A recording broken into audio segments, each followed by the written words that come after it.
Hey guys, welcome back to Vlogmas Day 11. I do not know how we got here already. Christmas is tomorrow. Like one more sleep and Santa comes. Santa Claus is coming tonight. Have no idea how all of this happened and how I amassed so much. I've got tons, there's a lot of stuff that I've got to wrap. So I decided that today we're going to have a wrap and chat, and I am going to answer your most frequently asked questions here on YouTube, over on Facebook, and yes, even on the gram. One thing that I did do this year differently is I had Christmas Eve catered. I'm not cooking. I am not doing anything. I am not going completely overboard and stressing myself out by making dinner. I was so unhappy with the decision to cater. I felt like I was betraying my family, my traditions, myself. But you know, sometimes we need a break. Sometimes we need to make things a little bit easier on ourselves. And I have no problem making things easier on myself. And catering was the way to go. And this year, instead of spending time in the kitchen with anything, I get to spend time with my family because everything is all done. And there is no guilt there. No more. The first question is about the studio. And people want to know how much it costs to put the new pole in. We didn't actually have to pay to put the new pole in. That's not how our town does it. Now, from the pole to the studio, that is a whole separate electrical upgrade that needs to be done. And as of right now, on Christmas Eve, the trench has been done. The PVC has been laid in the ground for that. And hopefully he'll be back soon to actually hook up the electric. Are you going to share more recipes and canning videos? Yes, I will be sharing more recipes.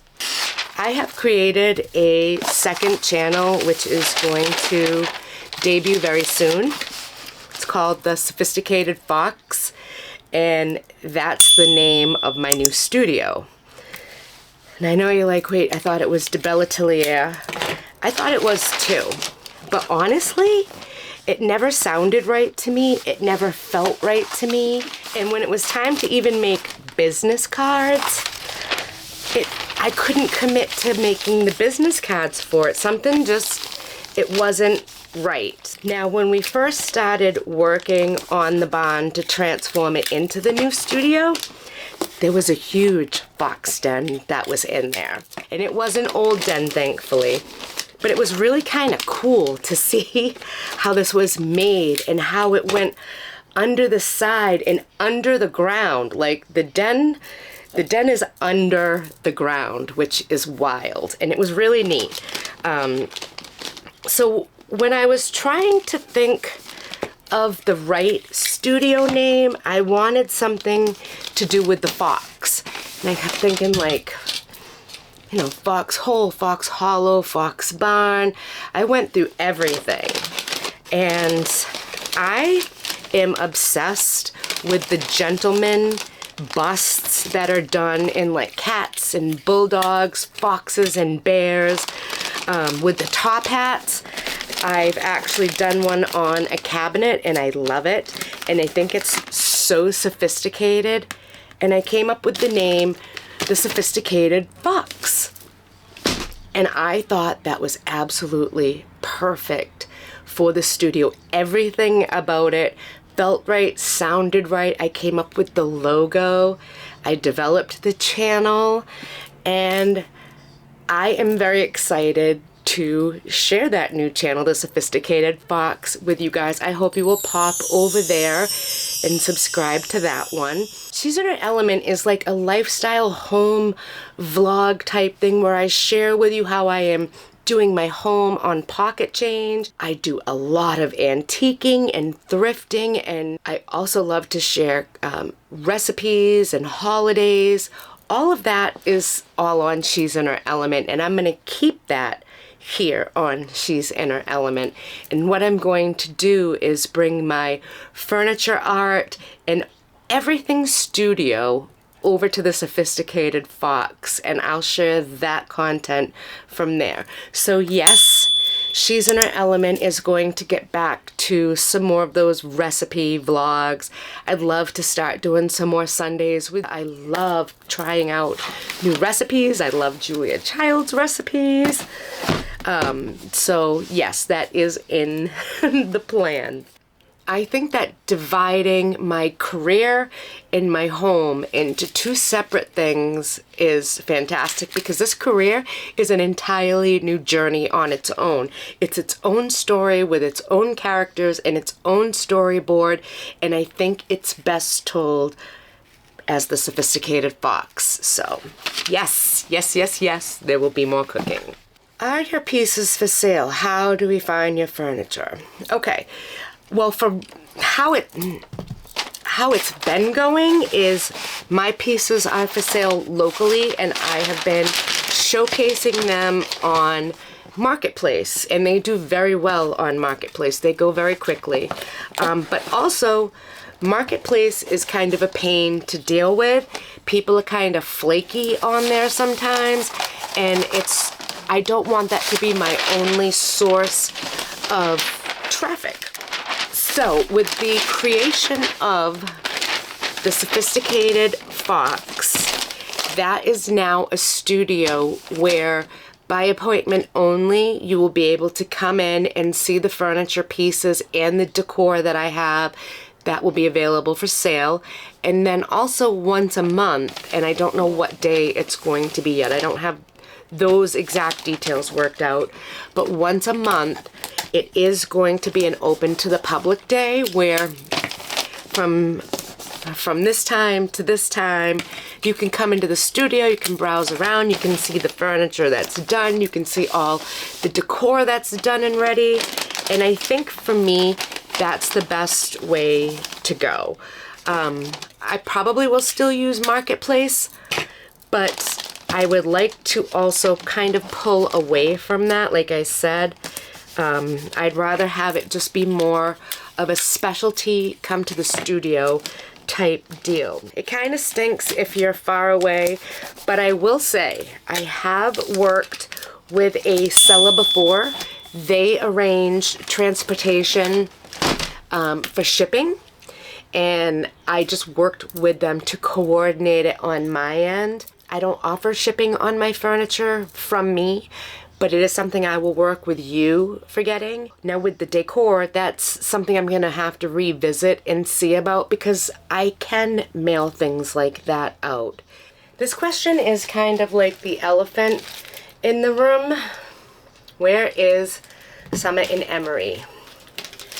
Well, I have not seen Summit or Emery for 16 months. A dispute between me, their mother, who's my daughter, her useless husband, and my husband has turned into using children as pawns. Yeah, so I don't see them. I would love to see them. I miss them a lot. And that's all I'm going to say about that. I don't want to cry on camera. How did you meet Scott? Well, that's a good one. That's actually funny. I had been in a not so good relationship, really bad and unhealthy, and I finally got out of it. And I was just kind of alone doing my own thing, and a friend of mine talked me into meeting him and his wife, just to get out and socialize and, you know, have a good time, because I hadn't been. I'd been just cooped up in the house, and I hadn't really felt like going anywhere or doing anything. So he pulled me out, and I went out with them and had a great time. And we ended up going to a country club in Lakeville that I had never ever been to. And while we were sitting there, unbeknownst to me, my friend, his name is Todd, he texted Scott and told him, "You need to come down here. I want you to meet someone." I didn't know that this guy was coming. I had no idea. So I'm just sitting there with them, having a great time, and in walks this guy who, honest to God, took my breath away. Now I know that sounds so cheesy when I say that, but when I saw him, my heart started pounding really fast. I started getting sweaty.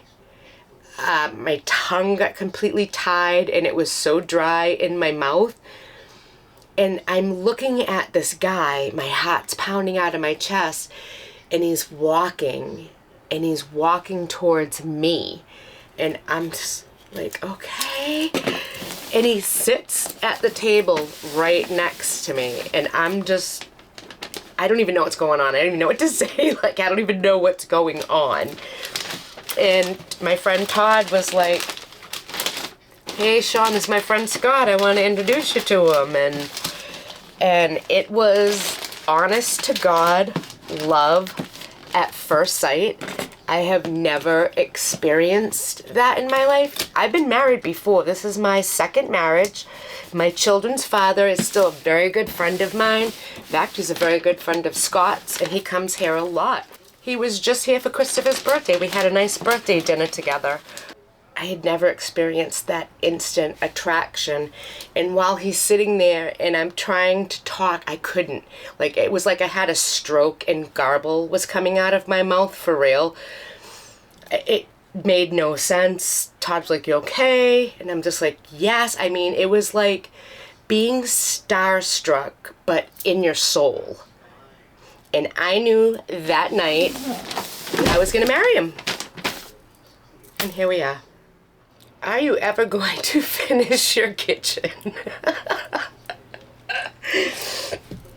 Yes, I am going to finish my kitchen. What happens is I am such a creative soul, and I'm kind of like ADHD undiagnosed because I am all over the place. It's very hard for me to focus on one thing at a time. I generally have several projects going. Now, with the kitchen, where I'm at right now is the demo. And I did not want to get into that before the holidays. I just thought, oh God, the stress that would bring to everything is just next level, and I wanted no part of that. Oh, they come pre-packaged. I love Bombas. One purchased, one donated. I love that about Bombas. So, where were we? Ah, yes, the kitchen. So, I did not want to get into demo during the holidays. It's too much, but it is one of the very first things I want to take care of in 2025. What is tassel? Well, Scott will be thrilled with his new little tassel. These are so cute. Look at these little tote bags. There's a package of 2 for $3.99. I'm telling you, TJ Maxx just has the cutest stuff. They get you every time. So yes, the kitchen. The kitchen is a priority and something that I will be working on. As soon as the holidays are over, I'm going to start the demo. Kind of nervous about the demo, I'm not gonna lie. And I'm nervous because I don't know what I'm gonna find behind the cabinets when I pull them all out. And I mean, I'm not worried. If I need sheetrock, I can get sheetrock. I can get whatever I need to get there. But I'm just kind of scared. What is it gonna look like behind there? I need to get it done because there's still so much to go forward with in the house as well. There is the downstairs bathroom makeover. That whole thing, I have big plans for that. That's going to be a wicked transformation I'm excited to get to. My laundry room, you saw a sneak peek of that, and that needs to have something done with it. And I don't love my family room. I love my family room. I think it's big and it's beautiful, but it's so big and I don't love how everything is set up and there's not much I can do with it. So I've got to really think about things in that room to make it a more cohesive space for me, if that makes sense. I have so many pieces of furniture projects that I need to get to. It's kind of ridiculous. I've been trying to decide what my next piece is actually going to be. And I think I'm going to do a dresser. I want to actually get into my studio. I want to be able to set that space up and use it. And really what's stopping me right now is the power situation. And even if that was done, there has to be heat out there. I can't have my supplies out there because they'll get frozen. My paints will freeze. My transfers will become brittle and break and they won't work. And you just can't have your supplies reach those cold, cold, cold temperatures. Now I do have the lean-to, which is where I've been working out of, but I've outgrown it. I don't have the space to do projects in there and move and film and reach all of my stuff because I share that space with Scott and with Scott's Auto Body and supplies and necessities that we have for that business. So it's not like that room is all my own, you know what I mean? And it's hard sharing with somebody. It's very, very hard. Been thinking about getting another dog. You guys never really got to meet my Angus. He passed away. It's been a couple years now, a couple really hard years, I must say. And I thought about, okay, come on.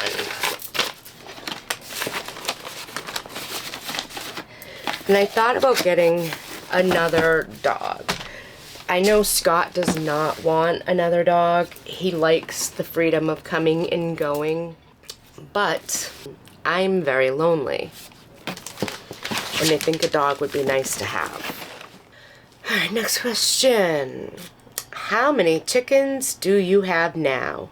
That's a great question. I have 20 birds in my flock right now. 2 of them are roosters. Both of them are probably the meanest roosters you've ever seen in your life. The only reason I kept them is because they were older and they were out of that, young roosters get into a very, I'm trying to figure out how to say this. Young roosters want to mate with the hens an awful lot, and it's too much on my hens. They don't like it. So when I had 7 roosters, I literally had 7 roosters at one point. 5 of them were juveniles and 2 of them were older. So I ended up keeping the older ones because they were, you know, they were easier on my hens than the younger ones were. So the younger ones went to this amazing sanctuary that we found in Rhode Island, and they're like living their best life on tons and tons of acres. So those boys went there. I kept 2 here. They're amazing guardians. They won't even let me near the birds. I have to take a weapon with me in there when I go, unfortunately. Because they really will come after me, and they're no joke. Those spurs are those spurs are no laughing matter. You can get real hurt from them, and these roosters They're not afraid of you. They're not afraid of anything. It's programmed in them to just protect the hens, and they don't even want me near them. So, right now, there are 18 hens and 2 roosters. And I love my birds. They're spoiled. They are spoiled little birds. The presents are wrapped, the food is on its way, and I need to get ready for Christmas Eve with my family. So, I was disappointed to say the least when I listened to Oprah's podcast and did not hear anything of mine there. So, that was a scam or what, I don't know. But regardless, it's Christmas Eve, and I am going to have an amazing night with my family, and I hope you do too. And remember, Santa's still watching. All right, guys, I'll see you tomorrow. Merry Christmas Eve from our house to yours. Ho, ho, ho, ho, ho. Merry Christmas! Ho, ho, ho, ho, ho, ho.